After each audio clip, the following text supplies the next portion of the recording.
우리가 할 거는 이 세 가지 회유책과 또 세 가지 압박책을 동시에 제시를 하면서 우리는 고슴도치야, 우리는 크게 힘이 없지만은 우리를 건드리면 너희도 다치고 너희도 아플 거야, 이렇게 공포를 심어주는 게 중요합니다. 안녕하세요, 생존스쿨 코난입니다. 제가 오늘 영상을 한 일주일 만에 올리게 됐는데, 사실 이게 딴 걸 준비를 하다가 이 일본의 경제 보복 때문에 정말 우리 경제에 또 우리나라에 우리 민족의 심각한 상황이란 거를 알리기 위해서 그걸 준비를 하다 보니까 이렇게 많이 늦게 되었습니다. 지금 우리 상황이 얼마나 심각하고 또 이걸 어떻게 헤쳐나가야 되는지 제가 3대 회유책과 3대 극복책을 소개를 해드릴 거예요. 끝까지 봐주셨으면 좋겠습니다. 지금 우리 상황이 정말 심각한 상황입니다. 일본이 갑작스레 3대 주요 수출품을 통제를 했었죠.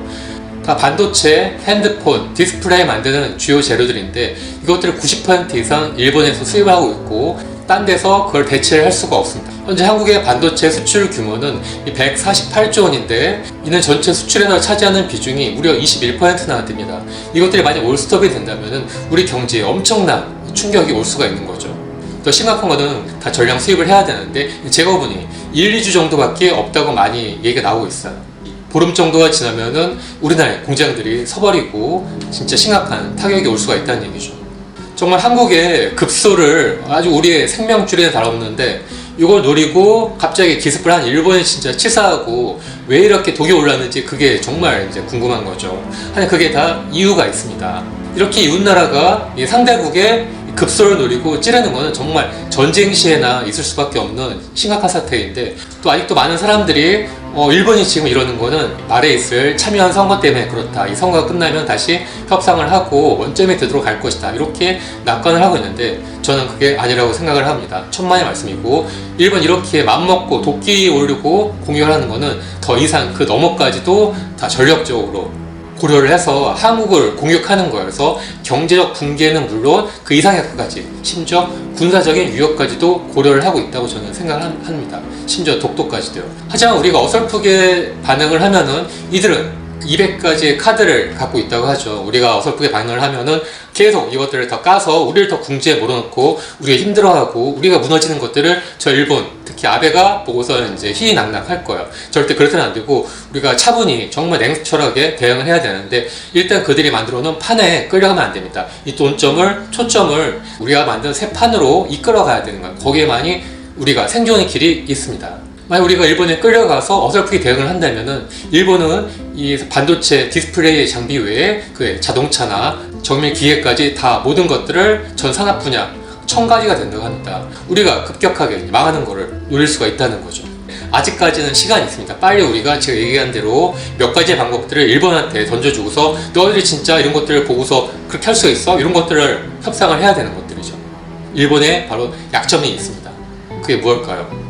그래서 지금 일본은 모든 부품까지도 다 수출 통제할 것들을 염두에 두고 공격을 하고 있는 거예요. 우리는 설마 하는데 그게 아니에요. 우리도 최악의 상황까지도 염두에 두고서 국교 단절까지도 염두에 두고서 일본에 대응할 수 있는 그런 마음가짐을 갖고 있어야 되는 거예요. 설마 하다가 정말 일본이 전 산업 분야에 대해서 금수 조치를 내린다면 우리는 진짜 당장 몇 달 안에 수만 개의 공장들이 다 문을 닫고 또 수십만 명의 실업자까지도 갑자기 생길 수 있는 초유의 사태가 올 수가 있는 거죠. 또 문제는 금수 조치 외에도 이 금융 공격까지 이놈들이 준비를 하고 있다는 그런 여러 가지 증언들이 많이 있어요. 일단 국내에 풀린 이 일본계 자금만 1금융권에 20조 원 정도가 된다고 해요. 주식시장에는 한 12조 원 정도가 되고요. 또 일본계의 돈이 간접적으로 한 69조 원 정도가 된다고 하는데 이것뿐만 아니라 해외에서 한국 기업들이 일본계 은행에서 빌린 돈만 해도 40조 원 정도가 된다고 해요. 그래서 이것저것 합치면 한 100조 원까지도 한국 기업들이 또 국민들이 일본계 은행에 많이 묶여 있는 것들이죠. 문제는 이것들을 갑자기 만기 대출을 금지를 하거나 혹은 갑자기 회수를 한다, 이렇게 이제 통보를 하면은 난리가 나는 거죠. 97년 IMF도 일본계 자금이 갑자기 자금을 회수를 해서 일어났다는 게 정설이라는 거 여러분들도 아시죠? 그런 것처럼 일본은 지금 한국의 제2의 IMF까지도 노리고 금융 붕괴까지 노리고 여러 가지 작전을 다 준비를 하고 있는 거예요. 그러니까 우리는 상황이 심각한지를 인식을 해야 되는 겁니다.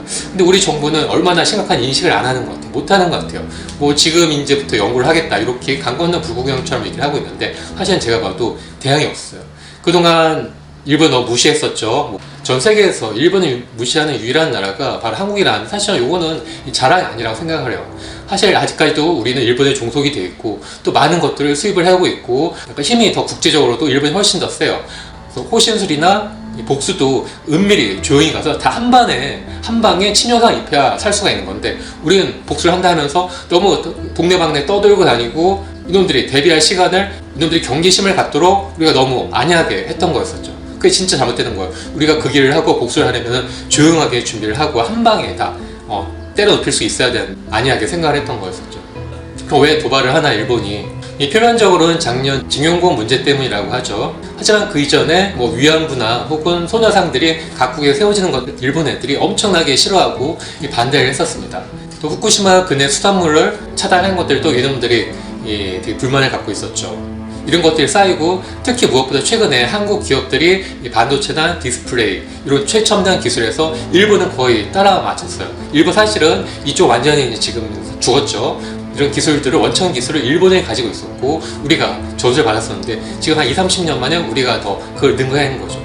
얘네들이 초조함을 갖고 경계심을 갖는 거예요. 더구나 요즘에는 일본 문화가 동남아시아에서 쭈글들고, 대신 한국 K-팝이라든가 한국 드라마, 영화 같은 것들이 동남아를 넘어서 전 세계, 미국이나 유럽 같은 서양까지도 우리가 이제 많이 인기를 얻고 있고, 뭐 일본에서도 젊은 층들에 대해서 한국으로 동경을 하고 있고, 이런 것들을 기성세대들이 보면은 되게 불만이고, 더 이상 한국을 놔두면 안 되겠다, 이렇게 마음을 먹는 거예요. 자, 그럼 해결법 뭐가 있을까요? 지금 일본은 이 적당히 끝날 게 아니라는 걸 우리가 확실히 알아둬야 돼요. 그래서 우리도 한 방에 적들이 치명적인 급소를 노리고 찌를 수 있는 그런 도끼를 우리도 품어야 돼요. 그 정도 마음가짐을 가져야만이 지금 이 상황에서 헤쳐나갈 수가 있고, 우리나라와 민족의 생존에 걸리는 상황이라는 걸 알아야 되는 거죠. 우리가 할 거는 이 세 가지 회유책과 또 세 가지 압박책을 동시에 제시를 하면서, 너희들이 이거 봐봐라, 너희들 견딜 수 있어? 우리는 고슴도치야, 우리는 크게 힘이 없지만은 우리를 건드리면 너희도 다치고 너희도 아플 거야, 이렇게 공포를 심어주는 게 중요합니다. 첫 번째가 여론전이죠. 그래서 지금 우리는 너희 일본과 여러 산업에서 다 얽혀 있고, 우리가 손해가 나면 너희도 손해가 난다, 너희 국민도 아프게 된다, 대신 중국이 더 이익을 얻는다, 이런 것들을 분명히 알려주고, 또 일본 국민들도 큰 손해가 난다는 것들을 알려줘야 하는 거예요. 더구나 더 심각하게 너희들 공격을 하면은 앞으로 한일 관계는 완전히 끝장이 난다, 박살이 난다는 것들을 확실히 보여줘야 되는 거죠. 이 두 번째는 명분을 제공을 해야 합니다. 이 문제 자체가 이 작년 징용공이나 과거사 문제이기 때문에 이 대해서 해결할 수 있는 재협상 여지 같은 것들을 우리 넌지시 이 언론 플레이나 립 서비스를 해줘야 되는 거예요. 그래 아베가 이제 요런 것들을 최소한의 명분을 삼아서 물러날 수가 있는데, 각국의 일단 소녀상들이 세워지는 것들을 일본 정부가 아주 싫어합니다. 그래서 이런 것들을 우리가 혹은 자제를 하겠다, 이렇게 이제 언급만 하고, 그 외에 전향적으로 역사 문제를 다시 생각해보자, 같이 맞대고, 이렇게만 하더라도 우리가 시간을 벌 수가 있는 거죠. 셋째는 미국의 도움을 요청을 하고 국제 여론 환경을 조성을 하는 거예요. 하지만 저는 요거는 사실 쉽지가 않다고 봐요. 사실 그간 많은 일본과 한국이 투닥투닥 대립이 있으면, 그러지 마라, 싸우지 마라, 너희는 동맹이다, 이렇게 이제 했었는데, 지금 일본이 공격을 해도 미국이 조용하죠. 그거는 이렇게 싸우면 미국에 있는 반도체 기업들이 더 이익을 본다, 이런 것들도 있고, 한국의 반도체 기업을 때리면서 중국 IT 산업을 고사시킬 수 있다는 그런 미국 음모론도 있습니다. 이것도 제가 다음 2편에서 더 자세하게 알려드리도록 할게요. 자, 이렇게 우리가 세 가지 유화책을 제시를 하면서 함께 이 세 가지 협박책도 우리가 일본한테 알려줘야 합니다. 첫 번째가 한일 군사정보보호협정을 파기한다, 이렇게 알려야 하는 겁니다. 2016년부터 한일 군사정보보호협정이라는 걸 맺었어요. 그래서 이 북한 핵과 미사일을 이제 감시를 하고 그 정보를 실시간으로 양국이 공유를 하는 거죠. 일본에도 뭐 위성이라든가 조기 경보기 같은 자산이 있지만은 지구는 이렇게 공유로 되어 있기 때문에 가려지는 부분이 있어요. 그렇기 때문에 북한과 접한 이 휴전선 일대에는 많은 레이더 기지에서 탐지할 수 있는 것들이 가장 빨리 신호를 알 수가 있는데, 이런 정보들을 일본에 바로 이제 쏴주는 것들이죠. 이게 왜 중요하고 일본이 왔느냐 하면은, 일본이 가장 무서워하는 거는 지금 북한입니다. 이미 북한은 일본을 핵미사일 공격을 하겠다, 이렇게 공공하게 얘기를 했었고, 또 일본이 재작년 그 분위기가 심상치 않을 때도 수시로 이 사인을 올려서 국민들의 이제 대피소를 대피를 하게끔 통제했었는데, 지금 그게 불가능한 상황이죠. 그런 미사일 정보들을 빨리 파악을 해야 되는데, 이 한일 군사정보보호 협약을 통해서 걔네들이 알 수가 있는 거예요. 하지만 한일 군사보호 협정은 만기가 있어요. 매년 이제 8월 달에 갱신을 해야 되는데 어느 한쪽이라도 반대를 하면은 그게 이제 폐지가 되는 거예요. 다행히 이번 8월이 갱신하는 날짜인데 이걸 통해서 우리가 너희들이 지금 계속 이렇게 억지를 부리면은 이 한일 군사보호정보협정을 우리가 하지 않겠다 이렇게 통보를 하는 거예요. 그럼 걔네들 또 큰 타격을 볼 수가 있는 거죠. 아울러서 이 협정은 이 미국을 통해서 됐었고 미국이 한일을 통해서 이 북한을 뿐만 아니라 중국을 견제하는 한일 동맹 네트워크를 만들고 있는데 만약 여기서 서로 깨지게 된다면은 일본도 미국도 아주 큰 부담이기 때문에 이런 정책을 통해서 미군이 빨리 압박할 수 있는 그런 효과까지도 얻을 수가 있는 거죠. 자, 두 번째가 바로 2020 도쿄올림픽 보이콧 선언입니다. 지금 너희들이 한국을 적대시하면서 적대국처럼 하고 있으니까 우리는 안전 보장을 받을 수가 없다. 그렇기 때문에 당연히 도쿄올림픽을 보이콧을 하고 선수나 국민, 관광객들을 보낼 수가 없다. 이렇게 이제 통보를 하는 거죠. 지금 우리도 작년 초에 이 평창 올림픽을 통해서 개최하려고 했었는데 그 전에 엄청난 한반도가 심각한 위협 상황이 있었죠. 자, 그럴 때 유럽에 있는 몇 개 나라들이 이 참가 취소를 통지하려고 했었는데 우리가 빨리 그걸 캐치를 하고 빨리 수습을 하면서 다행히 해결이 돼갖고 다 참가를 했는데 만약 그때 유럽에 있는 몇 나라가 이 참가 취소를 결정을 하면은 선언을 하면은 그 영향을 도미노처럼 받아갖고 다른 나라까지 또 갑자기 막 퍼져서 많은 나라가 불참을 하게 될 수 있는 상황이 있었습니다. 그때 우리 정부가 진짜 잘했던 것이었는데 이런 것처럼 지금도 일본 정부나 아베가 이 도쿄 올림픽을 통해서 자기들의 어떤 지적을 선전을 하고 국민들을 단합시키려고 하기 때문에 도쿄 올림픽 아주 신경을 쓰고 있는데 우리가 이런 것들을 보이콧을 하고 또 딴 나라까지 이런 것들 문제를 제시를 하면은 걔네들이 크게 진짜 큰 타격이 될 수가 있는 것들이죠. 이미 일본이 전시 상대국에 준하는 정책을 쓴 만큼 우리도 너희 올림픽에 참가를 하면은 이 참가 선수나 관광객들이 최선의 안전 보장을 문서화해달라 이렇게 요청을 해야 하는 겁니다. 우리가 공략할 수 있는 세 번째 카드가 바로 또 후쿠시마 방사능 이슈예요. 일본 같은 경우는 언론 조작을 해갖고 통제를 하면서 이 방사능 소식이 외부로 퍼지는 것들을 막고 후쿠시마 농산물을 먹어서 응원하자 이렇게 말도 안 되는 정책을 펴고 있는데 지금 계속 곳곳에서 방사능 오염 지도가 완성이 되고 있고 또 그 지역 일대에 암 발생률이 기하급수적으로 늘어나고 있다는 게 지금 밝혀지고 있어요. 자, 그런 것들을 우리가 이슈하면서 국제적으로 이것 올림픽과 연관시키면 더 좋겠죠. 또 이거 할 수 있는 근거가 있어요. 일본은 우리랑 가장 가까운 나라고 가장 많은 관광객과 교민들이 있는 나라예요. 그렇기 때문에 너희들이 지금 방사능이 점점 더 확산이 되고 있고 통제가 불가능해졌다. 통제를 못하고 있다. 때문에 이 방사능 오염에 대한 확실한 근거를 매달 혹은 매주 이런 것들을 발표를 해주고 국제사회에 알려라. 국제조사단을 꾸려서 밝히자. 이렇게 지시를 하면 걔네들로서 진짜 큰 압박이 될 수밖에 없는 거죠.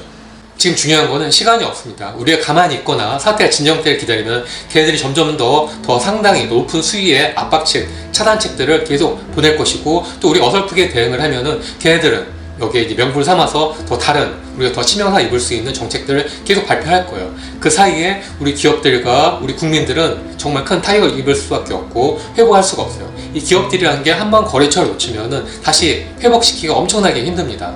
대기업들이 그동안 수십조, 수백조의 이익을 벌면서도 소재 산업에 소홀히 하고 그러다가 지금 된통 당하고 있는 건데 이 사건이 전화위복이 돼서 정말 일본을 그 길을 하고 이을 수 있는 그런 계기가 됐으면 합니다. 아주 정말 위급한 상황이고 시간이 없다는 것들을 알고 정책을 빨리 해야 되는 거예요. 중요한 것들은 일본이 만든 판에 끌려다니지 말고 너무 겁먹지 말고 거기서 빠져나와서 우리가 새로운 방향들을 제시를 하면서 이 우리가 만든 판 안으로 우리가 만든 규칙 안으로 쟤네들을 끌고 와야 되는 거예요. 그래서 논점을 바꾸고 협상할 수 있는 시간을 벌고 또 그 안에서 이제 자, 이렇게 회유책 3개와 위협책 3개를 적극 일본한테 확실히 제시를 하고 우리를 건들면 너희도 다친다, 아플 것이다라는 것들을 명확히 알려줘야 합니다. 그럼 그 중에 있는 양심이 있는 국민들을 통해서 아베의 지지율이 떨어지고 그 사이에 우리가 어떤 다른 기회를 찾거나 이 사태를 최소한의 피해로 막을 수가 있는 거죠. 또 문제는 일본이 한국의 경제 붕괴뿐만 아니라 심지어 독도까지도 노리고 있다는 것들을 우리가 인식을 해야 되는 거예요.